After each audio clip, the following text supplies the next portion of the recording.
My name is Emily, and this is the story of how love and friendship broke my heart and taught me forgiveness. When my marriage began to fall apart, I felt like I was disappearing. My husband, Tom, had grown distant. He stopped asking how my day was, stopped smiling when I walked into the room. Dinner became silent, and silence became normal.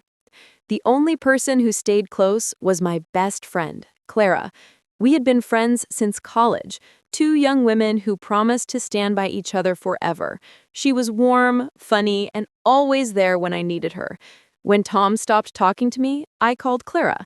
When I cried in the kitchen late at night, she came over with coffee and soft words. "I'm here for you, Em," she would say, holding my hand. And I believed her. At that time, I thought she was the one piece of light left in my life. As months passed, I tried to fix my marriage. I planned small dinners, left sweet notes, asked if we could take a weekend trip. Tom only said he was busy. He worked late, came home tired, and went straight to bed. I began to think I wasn't enough. Clara kept comforting me. She said, "You're too good for this. You deserve to be loved." Her words were soft but sharp, like sugar hiding salt. She listened to my every worry, and sometimes she seemed to know things before I told her. One night, Tom came home angry. He said I was always complaining, that I didn't understand his stress. I tried to calm him down, but something in his eyes frightened me, not because he was cruel, but because he was gone. He looked like a stranger. After he left the room, I called Clara again. She told me, maybe he's not the man you think he is. I didn't know it then, but she already knew why he had changed. There was a storm behind her smile, and I was the last to see it. It happened on a quiet Sunday morning. I went to the cafe near our house, the same place where Clara and I often met. I needed fresh air, a moment to think. When I entered, I froze. Tom was there. He was sitting by the window, smiling in a way I hadn't seen in months. And across from him was Clara. They didn't see me at first. Her hand was on his. He leaned closer, whispering something that made her laugh. The sound was soft and familiar, the same laugh that once made me feel safe. I walked out without saying a word. My heart was shaking, my breath too heavy. Outside, the world looked normal, people buying flowers, kids running by. But inside, everything I knew had fallen apart. For days, I couldn't eat or sleep. I kept asking myself, why her? Why my best friend? I wanted to hate them both, but hate burned too fast. It left only ashes and silence. A week later, Clara came to my door. Her eyes were red, her voice trembling. "Emily, please let me explain," she said.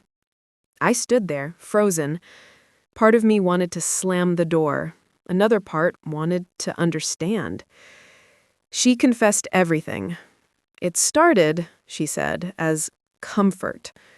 Tom had come to her when he felt lonely, and one evening, one mistake became many. I listened in silence. Tears filled my eyes, but I didn't cry. It felt like I was watching someone else's life, not my own. "You were my sister," I whispered. "I trusted you more than anyone." She covered her face and sobbed. "I didn't mean to fall in love with him," she said. But those words cut deeper than anything. Tom left soon after that. He didn't fight, didn't argue. He simply packed a bag and said, "I'm sorry, Emily." It was the last time I saw him. That night, I sat by the window, watching the rain slide down the glass. The world outside was dark, but strangely calm. Pain has a quiet voice when it finally runs out of tears. Weeks turned into months. At first, I hated mornings, waking up alone, drinking coffee for one. But slowly, I began to find small pieces of peace. I started painting again. I joined a local art class and met people who didn't know my story.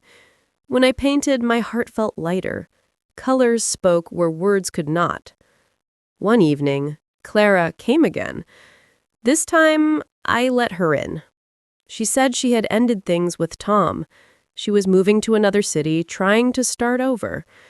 "I don't expect forgiveness," she whispered, "but I need to say sorry again."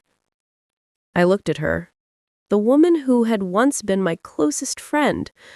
Her face was thinner, her smile gone. For the first time, I didn't see a betrayer. I saw a broken person like me. "I forgive you," I said quietly. Not because she deserved it, but because I deserved peace. She cried and hugged me. And though my heart still carried scars, something in me finally began to heal. It's strange how love can destroy and teach us at the same time. I lost a husband and a friend, but I found something deeper. Myself.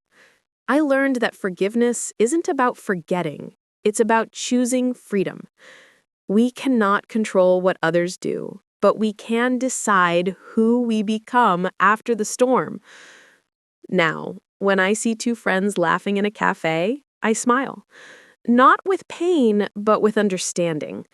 Because I know that even broken hearts can still love, and even betrayal can lead to light.